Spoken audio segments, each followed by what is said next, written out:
আজকের ক্লাসে আমরা দেখব অ্যাডোবি ইলাস্ট্রেটরের মধ্যে টুলবার সেকশন থেকে টাইপ টুলের কাজ।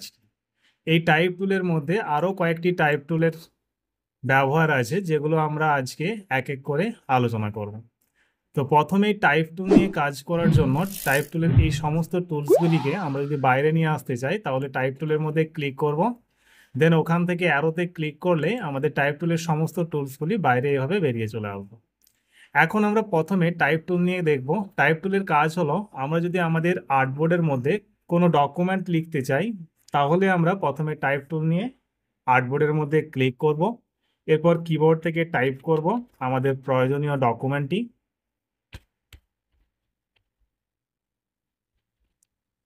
টাইপ করা হয়ে গেলে এখন আমরা আমাদের ওই লেখাটিকে সিলেক্ট করে নেব। কিবোর্ড থেকে কন্ট্রোল-A প্রেস করব। এরপর আমরা উপরের কন্ট্রোল প্যানেল থেকে যদি চাই লেখাটিকে বড় করতে, তাহলে আমরা সাইজ অপশান থেকে লেখাটির সাইজ বড় করে নেব। ফন্ট নেম চেঞ্জ করার জন্য আমরা ক্যারেক্টারের এখান থেকে ফন্ট চেঞ্জ করে নেব। আমি এখান থেকে এরিয়াল ফন্টই চুজ করছি।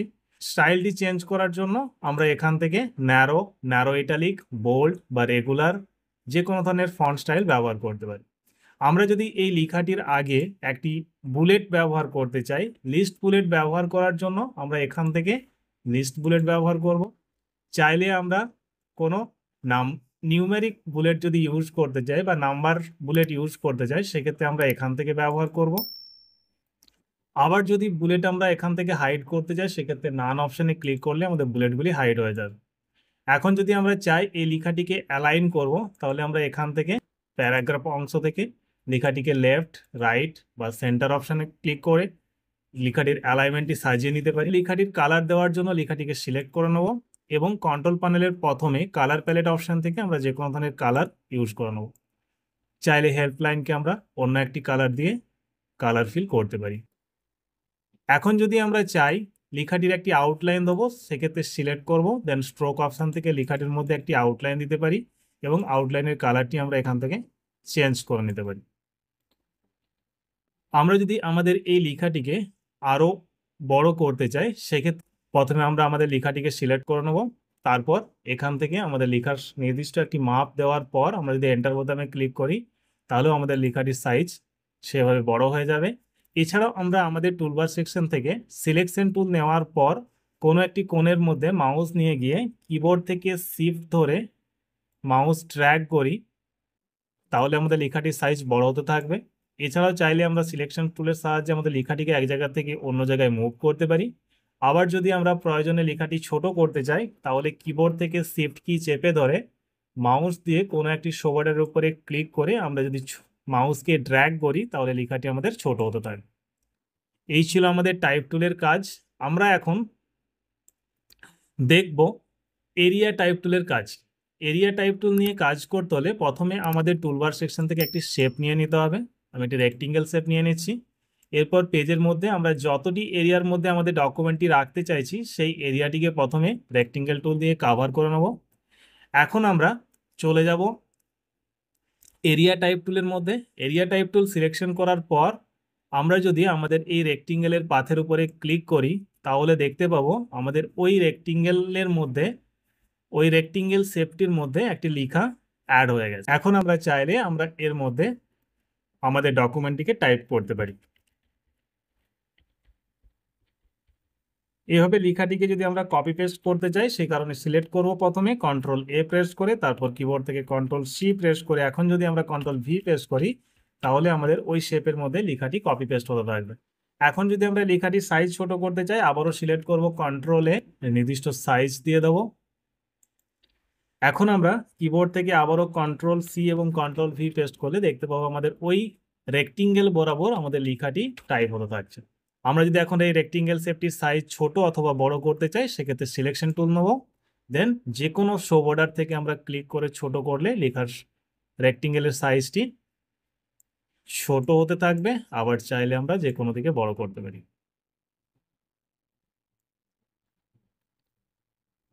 এই ছিল আমাদের এরিয়া টাইপ টুলের কাজ।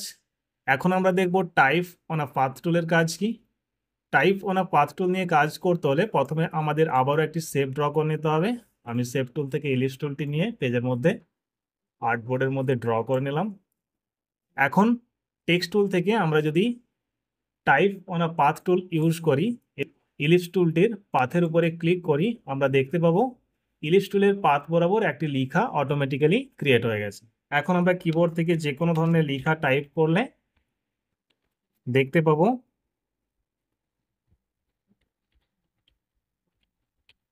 ডকুমেন্টটির পাথ বরাবর, ইলিপস টুলটির পাথ বরাবর আমাদের এভাবে লেখা হচ্ছে। এখন যদি আমরা এই লেখাটিকে সিলেক্ট করে নিই এবং কন্ট্রোল সি প্রেস করে কপি করে কন্ট্রোল ভি পেস্ট করি, তাহলে দেখতে পাবো আমাদের ইলিপস টুলের পাথ বরাবরই আমাদের লেখাটি টাইপ হচ্ছে।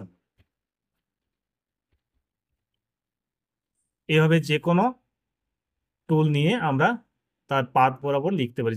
এখন যদি আমরা ইলিপস টুলটি ডিলিট করতে চাই, তাহলে সিলেকশন টুল নেব, ইলিপস টুলের উপর ক্লিক করব এবং কিবোর্ড থেকে ডিলিট কি প্রেস করলেই আমাদের ইলিপস টুলটির সাথে সাথে লেখাটিও ডিলিট হয়ে যাবে।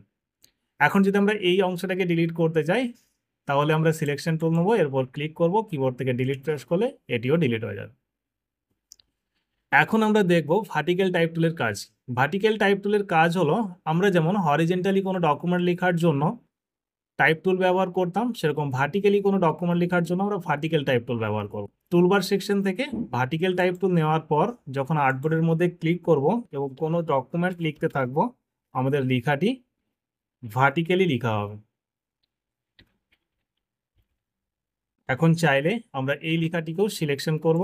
সিলেকশন করার পর লেখার সাইজ বড় ছোট করার জন্য কন্ট্রোল প্যানেল থেকে লেখার সাইজকে বড় করতে পারবো। কালার চেঞ্জ করার জন্য কালার প্যালেট থেকে কালার নিতে পারবো।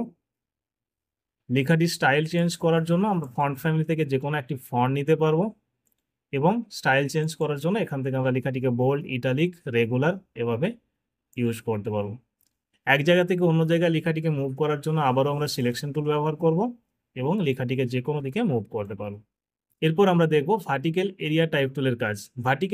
ভার্টিক্যাল এরিয়া টাইপ টুলের কাজ হলো, যেমন আমরা এরিয়া টাইপ টুল নিয়ে হরিজেন্টালি কোনো ডকুমেন্ট একটি রেক্টেঙ্গেল শেপের মধ্যে লিখতে পারছিলাম, সেরকমই আমরা ভার্টিক্যালি কোনো ডকুমেন্ট লেখার জন্য ভার্টিক্যাল এরিয়া টাইপ টুল ব্যবহার করব। সেই জন্য প্রথমে টুলবার সেকশন থেকে একটি রেক্টেঙ্গেল টুল বা একটি এলিপস টুল নিয়ে আমি আর্টবোর্ডের মধ্যে ড্র করব। এখন যদি আমরা ভার্টিক্যাল এরিয়া টাইপ টুল নিই এবং আমাদের ইলিপস টুলের পাথের উপর ক্লিক করি, তাহলে দেখতে পাবো ভার্টিক্যালি একটি ডকুমেন্ট অটোমেটিক্যালি আমাদের ইলিপস টুলের ভিতরে টাইপ হয়ে গেছে। এখন ওই লেখাটির পরিবর্তে আমরা আমাদের নির্দিষ্ট কোনো ডকুমেন্টকে লিখে নিতে পারি। লেখাটিকে সিলেক্ট করার পর আমরা যদি কিবোর্ড থেকে কন্ট্রোল সি এবং কন্ট্রোল ভি পেস্ট করতে থাকি, তাহলে দেখব আমাদের ইলিপস টুলের ভিতর এভাবে লেখা হচ্ছে।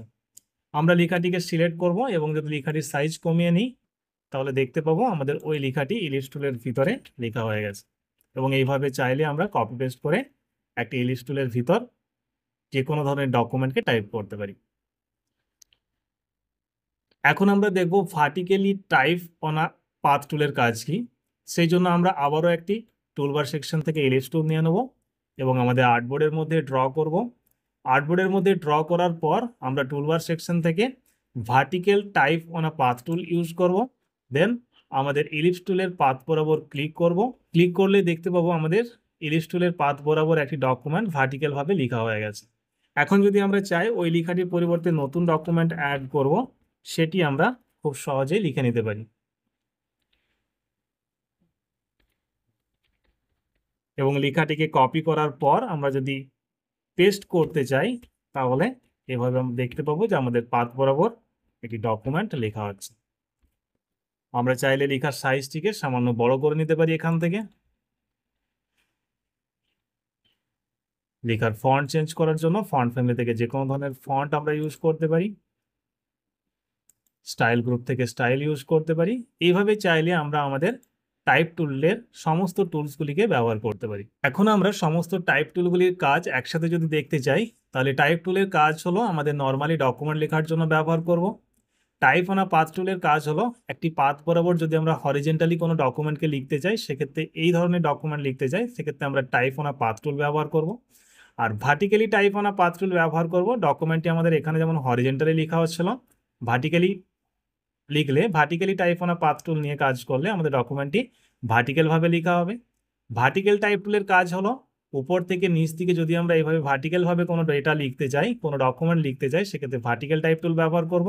যদি আমরা কোনো একটি শেপের মধ্যে কোনো ডকুমেন্টকে ভার্টিক্যালিভাবে লিখতে চাই, সেক্ষেত্রে ভার্টিক্যাল এরিয়া টাইপ টুল ব্যবহার করব। আর যদি আমরা কোনো একটি শেপের মধ্যে কোনো একটি নির্দিষ্ট জায়গার মধ্যে আমরা যদি হরিজেন্টালি কোনো ডকুমেন্ট লিখতে চাই, তখন আমরা এরিয়া টাইপ টুল ব্যবহার করব।